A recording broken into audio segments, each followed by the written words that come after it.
बहू, बहू। जी माँ जी।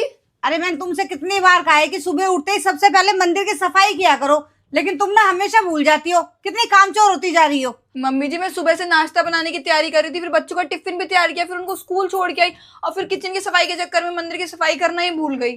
तुम्हारे तो रोज के यही ड्रामे हैं। कितनी कामचोर हो गई है। बेटा, तुम इस घर की बहू हो, अब तक तुम्हें इस घर के सारे संस्कार सीख लेने चाहिए। अरे जब मैं इस घर में बहू बनकर आई थी ना, तो सूरज उगने से पहले उठ जाती थी और इस टाइम तक तो घर के सारे काम कर देती थी, और एक तुम हो कि बस।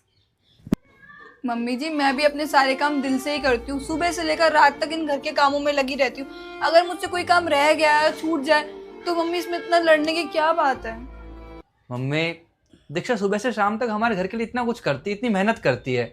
यदि वो गलती से एक आध काम भूल भी जाती तो इसमें इतना नाराज होने की क्या बात है।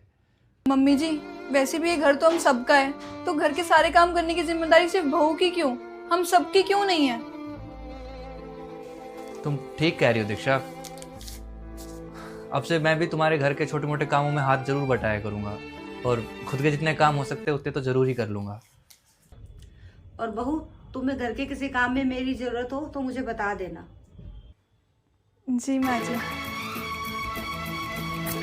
रिश्ते अधिकार जताने से नहीं, बल्कि समझदारी और सहयोग से मजबूत होते हैं। बदलाव की शुरुआत कभी कभी एक छोटी सी बात से हो सकती है, और सास बहू का रिश्ता भी दोस्ती और समझदारी से बेहतर बनाया जा सकता है।